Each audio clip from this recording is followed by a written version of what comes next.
Fala galera, tudo bem? Vamos para mais uma aula aqui conosco de História de Mato Grosso e hoje eu vou falar com você sobre aspectos relacionados com a cultura mato-grossense. Sim, senhores, esse é um aspecto muito importante e cada vez tem aparecido mais nas provas dos concursos. Os concursos assim que tratam de aspectos relacionados com a sociedade, com a cultura, tem cada vez mais abordado temáticas relativas a essa identidade cultural da região, ou seja, de Mato Grosso. Então a gente vai trazer na aula de hoje um panorama geral dos principais aspectos relativos à cultura mato-grossense. Primeira questão, a gente tem que entender que cultura é um contexto bastante amplo. Cultura é um aspecto deveras complexo, engloba muita coisa, os modos de pensar, os modos de fazer, as tradições, os aspectos que dizem respeito às raízes culturais, tradicionais de determinado povo que habita uma determinada região. E no caso de Mato Grosso, as nossas manifestações culturais, dança, música, artesanato, tem uma série de influências. Influência africana, porque o território recebeu um contingente expressivo de negros escravizados durante o período em que vigorou o regime escravista no Brasil.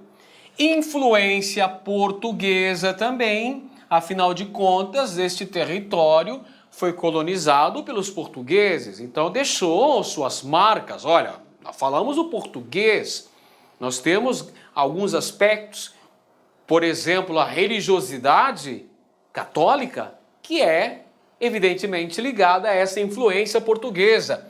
Influência espanhola também, gente. Afinal de contas, nós temos vizinhos.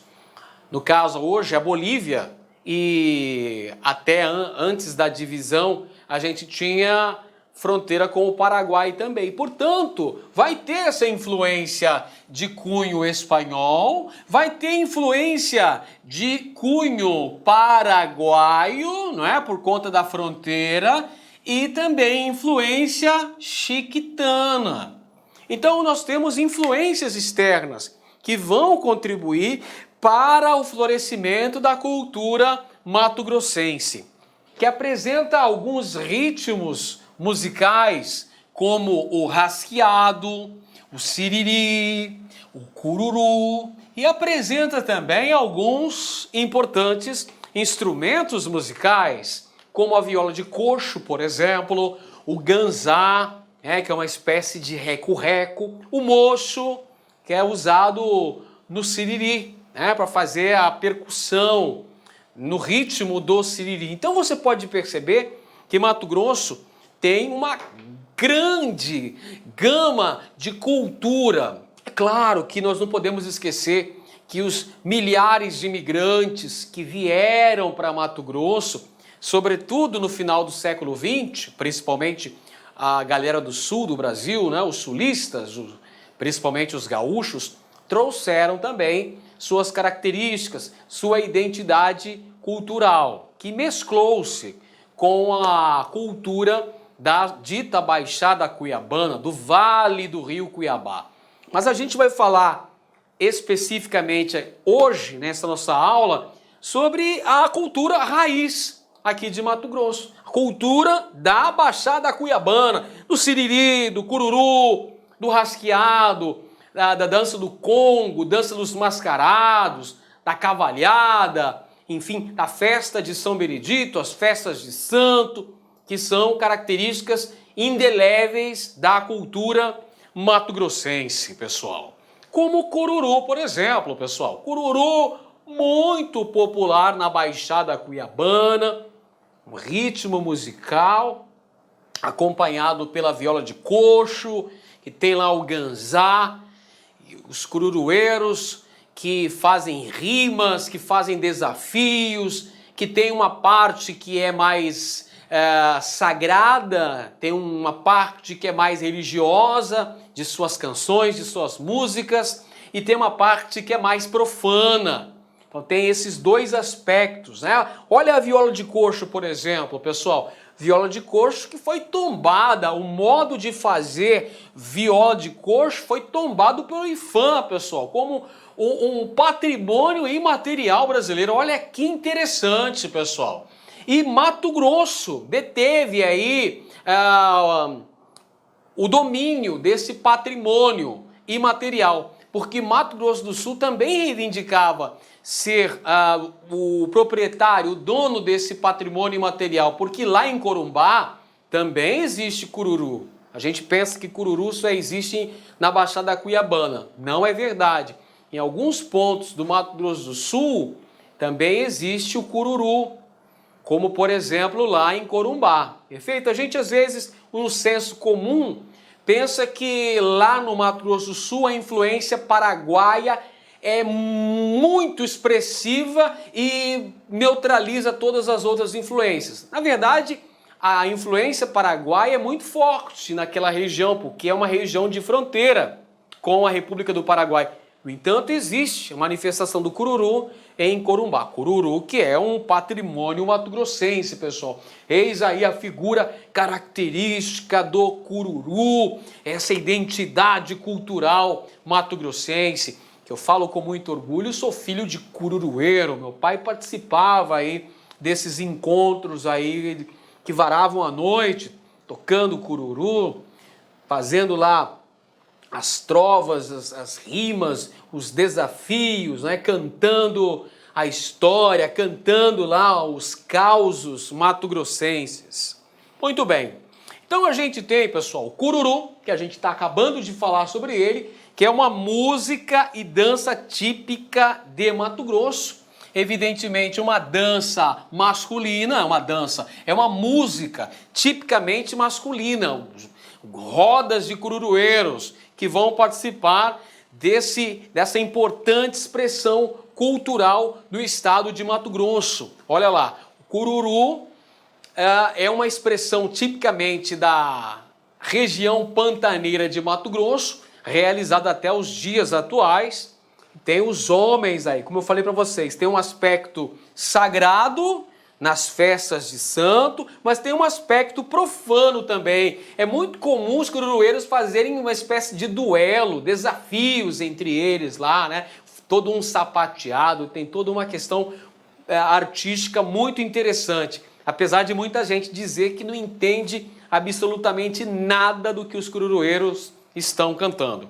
E tem também o siriri, moçada. O siriri que utiliza a viola de coxo e o ganzá, que são instrumentos típicos também utilizados no cururu, mas além desse usa o mocho, que é um banco, é uma espécie de banco feito de couro de boi, né, que produz um som, que é uma espécie de instrumento de percussão. E os versos utilizados no siriri são versos ligados às cantigas populares, que tratam de aspectos do cotidiano, não é? Nandaia, Nandaia, vamos todos Nandaia, o meu pai de Santo Antônio venha me ensinar a rezar.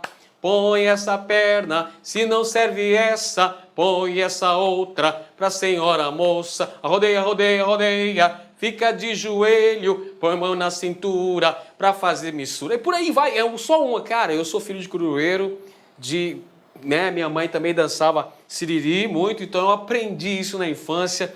E é uma coisa muito interessante que diz respeito à identidade cultural mato-grossense. Olha que bonito.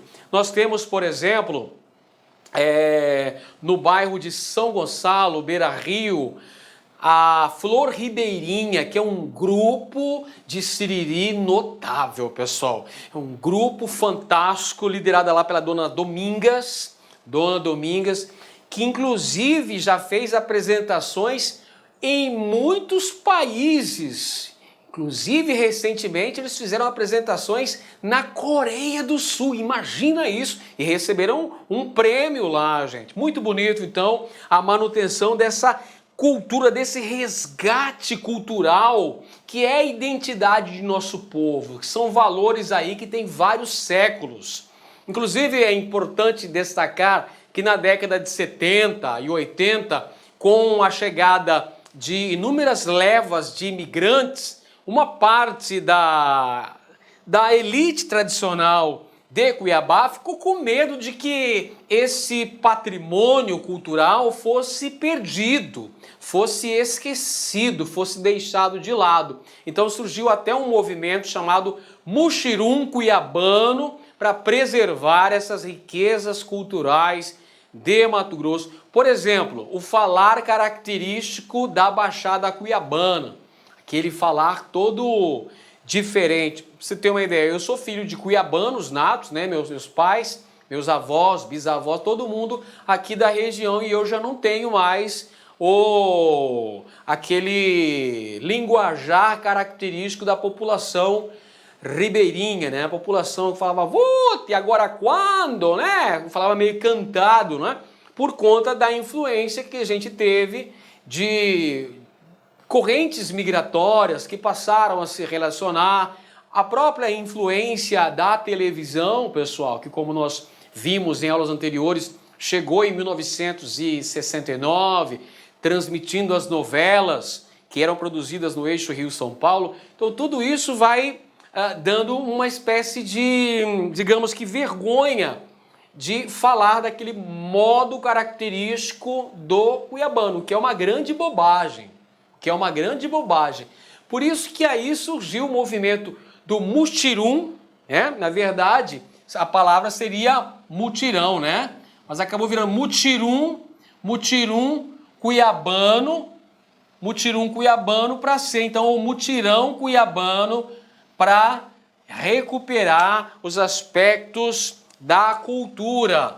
Muxirum cuiabano, então, para valorizar a cultura ribeirinha. E é interessante também mencionar que nós tivemos um artista muito importante, até no aspecto nacional, que contribuiu bastante para essa recuperação dessa identidade cultural típica de Mato Grosso, que foi Lio Arruda, pessoal. Lio Arruda, fantástico comediante, fez muitas ações teatrais aqui em Mato Grosso, teve programas de televisão, gravou CD, e ele, que morou no Rio de Janeiro, estudou no Rio de Janeiro, voltou para Cuiabá, montou peças de teatro, foi o grande responsável por essa valorização do jeito de falar característico da população cuiabana, do cuiabano de raiz, do ribeirinho cuiabano.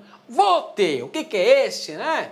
Então, é um aspecto interessante a ser ressaltado.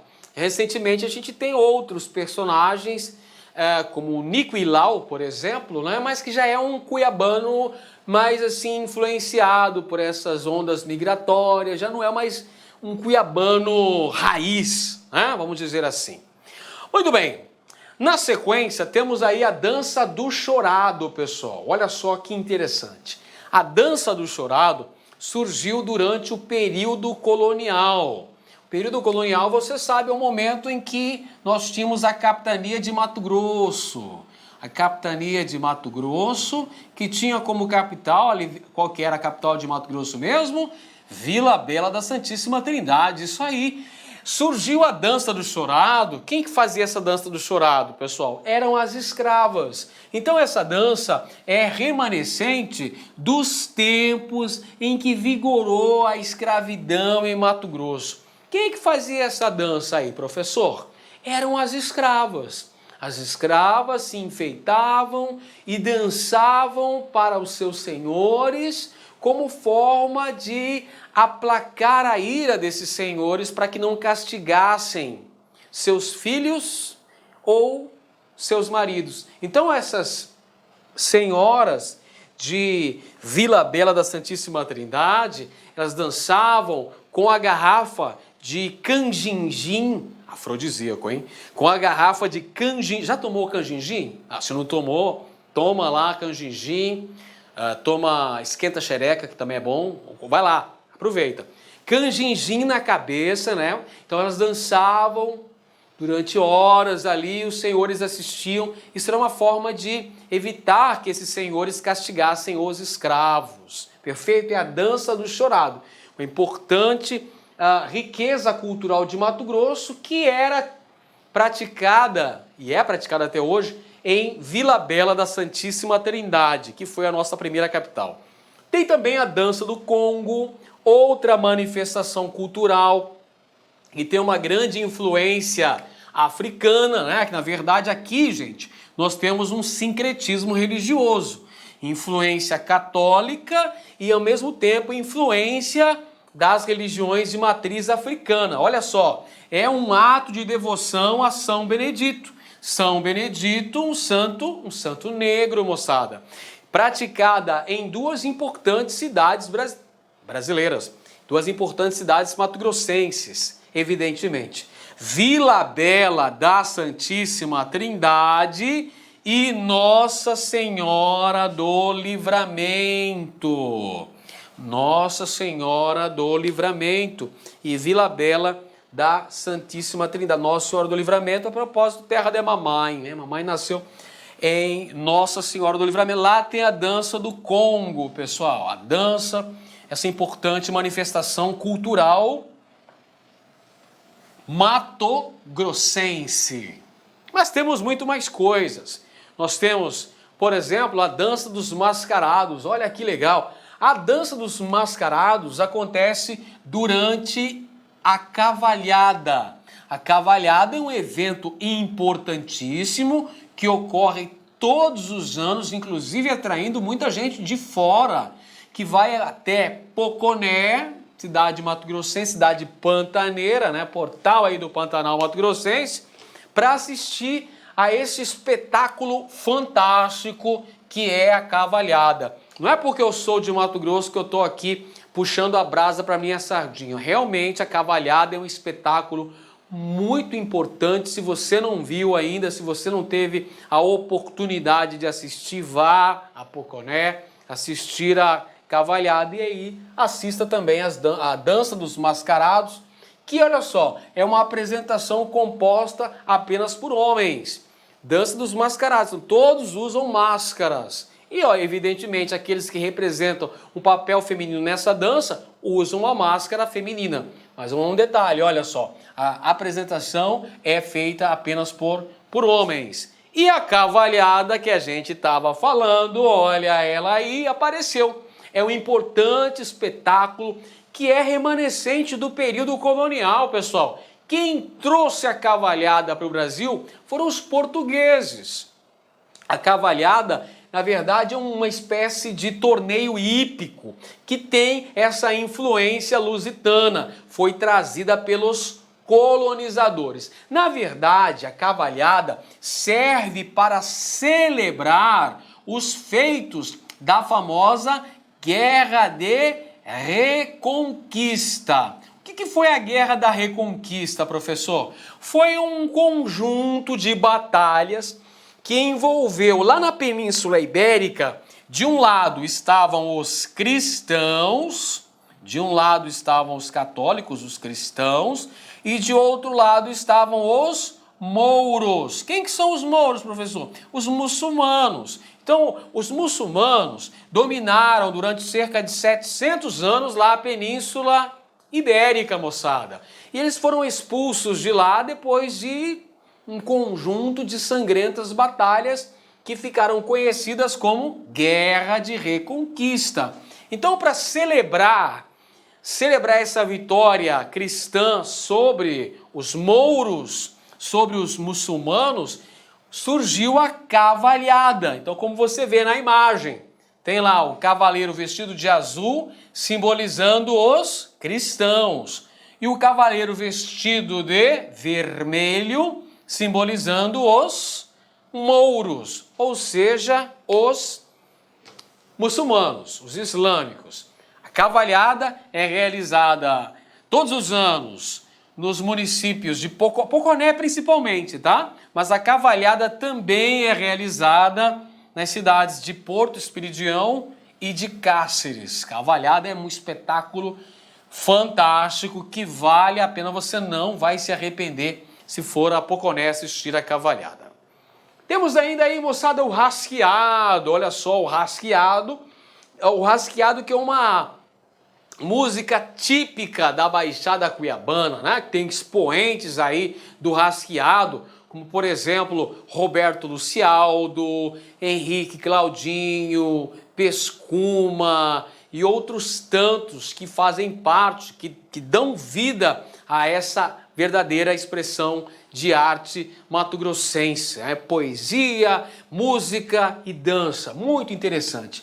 E olha só, a origem histórica do rasqueado está ligado a uma espécie de fusão do siriri com a polca paraguaia. Pessoal, logo após a Guerra da Tríplice Aliança, a Guerra do Paraguai, a gente tem aí uma migração de pessoas do Paraguai para a província de Mato Grosso. Então a gente tem uma disseminação de alguns valores ligados à cultura paraguaia. Por exemplo, o hábito de tomar o tererê, o famoso tereré que é a erva mate, que vigora mais na porção sul, que hoje é Mato Grosso do Sul. E tem a polca paraguaia, que também fez muito sucesso em Mato Grosso, com a reabertura da navegação pelo Rio Paraguai, mesclando-se com o siriri, gerou o rasqueado, que antigamente, olha só que coisa interessante, no início do rasqueado, no surgimento do rasqueado, em fins do século XIX e nas primeiras décadas do século XX, o rasqueado era visto como uma espécie de uma dança marginal, uma dança de pessoas de baixa renda, de pessoas de camadas populares. Era tocado exclusivamente nos bailes da ralé, nos bailes da população mais pobre, ou seja, a elite não olhava com bons olhos para o rasqueado. Isso começa a mudar ao longo da segunda metade do século XX, quando principalmente importantes nomes da intelectualidade mato-grossense começam a estudar o rasqueado, começam a tratar o rasqueado como uma expressão cultural mato-grossense que verdadeiramente ele o é. Como, por exemplo, Maria Benedita de Champs Rodrigues. Já ouviu falar? Não sabe quem é? Dunga Rodrigues, pessoal. Dunga Rodrigues, importante escritora, poetisa mato-grossense do século XX, fez inúmeros estudos sobre o rasqueado. E aí a gente teve o surgimento no final da década de 80, ao longo da década de 80, de importantes nomes, como por exemplo, Vera Zuleika, o Grupo Zaran, Roberto Lucialdo, que apareceu aqui na nossa tela, Henrique Claudinho, o Pescuma, Moisés Martins, que é um poeta mato-grossense, que escreveu inúmeras músicas, inúmeras canções do rasqueado, não é? Rasqueado uma música importante que até nomes consagrados da música brasileira, como por exemplo Zezé de Camargo e Luciano, já gravaram rasqueado. Beleza? Em relação às festas, pessoal, temos a gloriosa festa de São Benedito. Aí é o nosso santo negro, São Benedito. São Benedito não é o padroeiro de Cuiabá, viu, pessoal? Presta bem atenção. O padroeiro de Cuiabá é o Senhor Bom Jesus. Esse é o padroeiro. Mas São Benedito é o principal festeiro da cidade de Cuiabá. Tem até a música lá do Saí Guaiabira. São Benedito, festeiro da cidade, jura que a felicidade hoje em dia mora lá. Tem peixe bom, pacuperaputanga e por aí vai. Gente, a festa de São Benedito movimenta todos os anos milhares de fiéis que se reúnem junto ao pátio da igreja de Nossa Senhora do Rosário e Capela de São Benedito para celebrarem a festa em homenagem ao santo. Então, nessa época, nós temos muita fartura de comida. É importante dizer que irmandades religiosas realizavam ali os preparativos para a organização dessa festa. Coletavam donativos, tinham as famosas bandeiras que passavam de casa em casa. Eu me lembro muito bem, durante a minha infância, as bandeiras passavam em casa, tocando, né? E pedindo donativos, as esmolas que eram amarradas em fitas presas ao mastro da bandeira. E outras pessoas das camadas mais ricas, das camadas dominantes, que faziam maiores ofertas, né? Que eram lá o rei, a rainha, o patrono da festa lá, patrocinavam esse grande evento que é realizado até hoje, Festa de São Benedito. Temos ainda, pessoal, muito patrimônio histórico em Mato Grosso. Temos muitos, alguns edifícios, por exemplo, são tombados como patrimônio histórico e artístico de Mato Grosso. Nós temos igrejas, olha só, a própria Igreja do Rosário, Capela de Nossa Senhora Igreja de Nossa Senhora do Rosário, Capela de São Benedito, é uma igreja histórica. Igreja do Senhor dos Passos, outro exemplo. Igreja do Bom Despacho, em Cuiabá, um outro exemplo. A própria Catedral Metropolitana de Cuiabá, apesar de ter sido demolida nos anos 60 e construída uma nova catedral durante o episcopado do bispo Dom Orlando Chaves, mas mesmo assim é considerado uma igreja histórica de Cuiabá. A própria igreja de São Gonçalo, no bairro do Porto. Nós temos vários monumentos na cidade de Cuiabá. Você tem, por exemplo, o Monumento dos Bandeirantes, lá na Coronel Escolástico. Esse é um monumento histórico mato-grossense, né?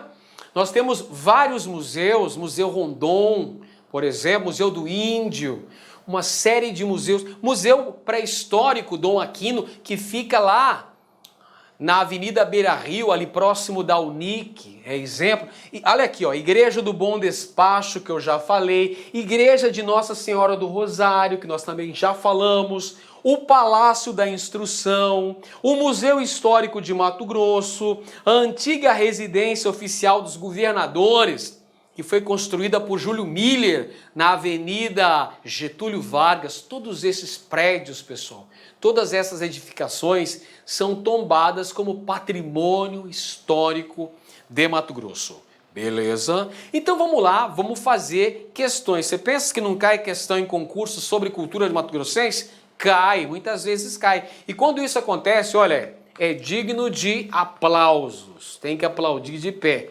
porque é um incentivo e é uma força também para valorizar as pessoas que moram aqui na cidade e que conhecem a identidade cultural da Baixada Cuiabana. Então vamos ver aqui, pessoal, a questão elaborada pela UFMT que caiu no concurso da Prefeitura de Cuiabá no ano de 2010, que diz assim: sobre manifestações culturais de Mato Grosso, numere a coluna da direita de acordo com a da esquerda. Então a gente tem, número 1, cururu. Número 2, rasqueado cuiabano. Número 3, dança dos mascarados. Número 4, dança do Congo. Então são essas manifestações culturais mato-grossenses que a gente vai assinalar. Então o número 1 é cururu, deixa eu colocar uma colinha aqui, ó. Cururu, número 1. Número 2 é o rasqueado. Número 3 é a dança dos mascarados. E o número 4 é dança do Congo. Eu vou colocar aqui 3, 2, 1. 4 é Congo. Beleza. Vamos lá então, pessoal. Vamos ver então quais são os itens. Primeiro item, antigamente era tocado nos chamados bailes chinfrins, ou como diz o cuiabano antigo, né, o cuiabano da gema, chinfrim. Bailes chinfrins, né, o baile da ralé, onde as formas de dançar receberam diversos nomes, tais como liso, crespo e ribuça-chussa. Qual que é essa dança aí, pessoal? Só lembrar daquela música do Henrique Claudinho, né? Rasqueado em Cuiabá é só no Ribucitiuça, no Ribucitiuça, no Ribucitiuça. Rebuça aqui dentro e tchuça lá fora. Quem não dançar direito, o guarda mete a sola. Rebuça aqui dentro e tchuça lá fora. Quem não dançar direito, o guarda mete a sola. Então esse aí é o rasqueado. Rasqueado cuiabano número 3. Ribucitiuça. Outra aqui, moçada, é uma música tocada somente por homens que se vestem elegantemente, com improvisações e repentes, e os dançarinos apresentam em roda. Quem são esses dançarinos aí que se apresentam em roda? São somente homens, não é? Usando a violinha de coxo, usando o ganzá, fazendo lá os desafios. São os cururueiros. Então essa é a dança do cururu. Beleza? Legal. Então a primeira foi rasqueado, número 2. Vamos ajeitar aqui, presta atenção no serviço, meu garoto. Rasqueado, número 2, legal. Cururu, número 1, legal. Vamos pro próximo ali. Cadê? Dedicada a São Benedito. Então já temos aqui, era 2 e 1, né? Muito bem. Dedicada a São Benedito, essa dança de origem africana é uma manifestação que ocorre tradicionalmente em 2 cidades mato-grossenses, Vila Bela e Livramento. Qual que é essa dança aí, pessoal? Dança dedicada a São Benedito, um santo negro, olha aí, tem influência africana, é a dança do Congo. Dança do Congo, eu apaguei o número ali, pessoal, apaguei a colinha. Que número que é a dança do Congo ali? Vamos voltar para ver aqui, ó, dança do Congo, que número que é? Dança do Congo é o número 4, beleza. Número 4, dança do Congo. Número 4, então já temos a sequência 2, 1, 4. E o último aqui, vamos ver, música tocada somente por homens. Não, esse aqui já foi, né? É uma música tocada somente por homens que se vestem elegantemente com improvisações e os dançarinos se apresentam em roda. Esse aí é o cururu, poxa, mas espera aí, vamos lá. Deixa eu continuar aqui, agora sim, espera aí. Depois de um leve desespero, quase que eu fiquei louco aqui. Essa é a questão. Típica do município de Poconé, olha só, Poconé. Alô, galera de Poconé. Típica do município de Poconé é uma mistura de contradança europeia, danças indígenas e ritmos negros. Participam apenas homens, aos pares, metade deles vestidos de mulher. Então essa é a dança dos mascarados. Dança dos mascarados, número 3, tá? Então a sequência ficou ali 2, 1, 4, 3. 2, 1, 4, 3. Aqui eu cometi uma pequena gafe, coloquei todas as alternativas como letra A, mas não é, desconsidera, tá? Esquece. Vamos ajeitar isso aqui, ó. Vamos ajeitar isso aqui agora. Pera aí, só um minutinho que eu vou ajeitar isso agora, pessoal. Essa daqui é a letra B, essa daqui é a letra C e essa daqui é a letra D. I'm sorry. Desculpa a minha falha aí para esse pessoal, desculpa, tá? Então vamos lá. Marque a sequência correta. Olha a sequência que está correta ali. 2, 1, 4, 3. Qual que é a alternativa correta então, pessoal? É a letra D. Letra D é correta. Tá aí. Muito bem. Vamos para a próxima aqui, pessoal. Questão elaborada pela CESP. Olha só, uma banca conceituada que num concurso realizado pela Secretaria de Estado de Educação falou do rasqueado, olha só, valorizando a cultura mato-grossense de raiz. O rasqueado é um estilo de música e dança regional do centro-oeste do Brasil, mais precisamente de Cuiabá. Não é só de Cuiabá, né? É da Baixada Cuiabana como um todo. Com relação a esse estilo, assinale a opção correta. Letra A. É marcado pelo seu canto em primeira e segunda voz. Hoje é uma das bases vocais da música sertaneja. Olha, será que no rasqueado precisa só de duplas cantando em primeira e segunda voz? A gente tem até algumas duplas do rasqueado, não é? Henrique e Claudinho, que virou trio com o Pescuma, a Vera e Zuleika, por exemplo, mas o rasqueado não tem essa necessidade. Você tem cantores solos, como por exemplo o Roberto Lucialdo. Errada essa questão. B. A melodia e o ritmo do rasqueado assemelham-se ao da dança do Congo, né? Que é uma dança de origem africana, em devoção a São Benedito. Não, pessoal. Você lembra que o rasqueado é uma fusão do siriri com a polca paraguaia? Pois é. Letra C. Esse estilo folclórico recebeu a influência de grupos de polca do Paraguai que frequentavam a região perto da fronteira. Opa, aí sim, né, companheiro? Mas espera só. Só isso, pessoal, recebeu a influência. Olha só, na verdade, moçada, olha só, tomar cuidado aqui, ó. Tem influência da polca paraguaia, só que tem influência também do siriri, não pode esquecer disso. É influência do siriri. Então chega, olha só, em Cuiabá, a polca paraguaia, ela vai se fundir aqui com o siriri para gerar o rasqueado. Então olha só, inicialmente a música do rasqueado. Opa, vamos ver aqui, vamos ver.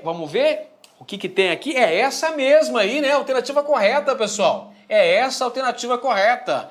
Tá certo, então, tá certo, porque olha só, esse estilo folclórico recebeu a influência de grupos de polca paraguaia, não é? Vinham para Mato Grosso, migraram para Mato Grosso, e aí da polca paraguaia com a junção da dança do siriri, igual rasqueado cuiabano. Surgiu o rasqueado cuiabano.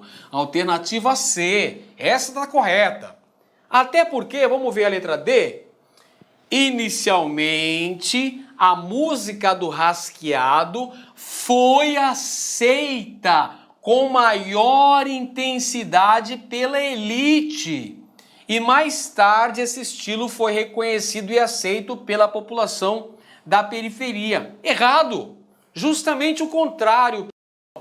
Primeiramente, o rasqueado era dançado nos bailes da ralé, não é? A elite olhava para o rasqueado e falava, isso daí é coisa de gente baixa, né? Ou seja, coisa da ralé. Então não valorizava.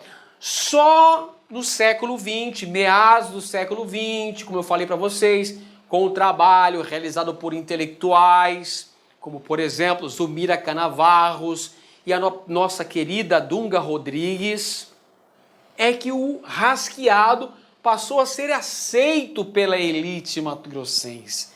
Tornou-se um patrimônio da cultura mato-grossense. Então essa afirmação aqui que diz que o rasqueado foi aceito de primeira pela elite, tá errada. Então a alternativa correta aqui, pessoal, qual que é? Letra C. O rasqueado recebeu sim influência da polca paraguaia, mas atenção, mesclando-se com o siriri. Essa dança interessante de Mato Grosso. Vamos lá, fazer mais uma aí pra gente encerrar a nossa aula. Nós temos aqui questão número 4. Olha só, detalhe interessante. Essa questão caiu recentemente, pessoal. Caiu recentemente no concurso do Detran de 2013, na verdade, tá? 2013 caiu essa questão. Assim se denominam os torneios hípicos que se constituíram num dos mais populares folguedos em Mato Grosso, notadamente em Cuiabá, Poconé, São Luís de Cáceres e Porto Esperidião. Foi uma diversão popular que conservou vestígios das lutas medievais, preservada pelos povoadores de Mato Grosso, que imitaram os celebrados torneios que o feudalismo desenvolveu. Caracteriza-se como as guerras entre mouros e cristãos. Olha só, uma citação que foi retirada do livro Cultura Mato-Grossense, do Roberto Loureiro. Um livro bem interessante, que mostra vários aspectos da cultura de Mato Grosso: música, dança, artesanato, tradições, crendices populares, culinária. Vale a pena conferir. E nesse trecho fala sobre esse torneio hípico, que faz uma representação da Guerra de Reconquista, da luta entre cristãos e mouros, que é realizada lá em Cuiabá, mas é mais realizada, na verdade, né? Onde é preservada como um patrimônio, principalmente na cidade de Poconé, moçada. Que dança que é essa? Que aspecto que é esse, né? É qual? Vamos ver. O texto faz referência às touradas. Vamos lá. As touradas eram realizadas em Cuiabá, numa região chamada de Campo do Ourique. Mas isso lá no século XIX, pessoal. Não existem mais. Perfeito? É a Folia dos Santos? Não, não é. É a cavalhada? É, essa sim. Ou é a Folia dos Reis? Não, é a cavalhada, pessoal. Cavalhada de Poconé, principalmente, não é? Que faz uma celebração, um torneio hípico. Você vê os cavaleiros de azul, representam os cristãos. Os cavaleiros de vermelho são aqueles que representam os mouros. Então, Poconé tem a famosa cavalhada. Letra C é a alternativa correta. Muito bem. Espero que você tenha aprendido bastante e gostado e aprendido a valorizar os aspectos da raiz da cultura mato-grossense, a nossa identidade cultural. Um grande abraço e te vejo numa próxima aula. Clique like.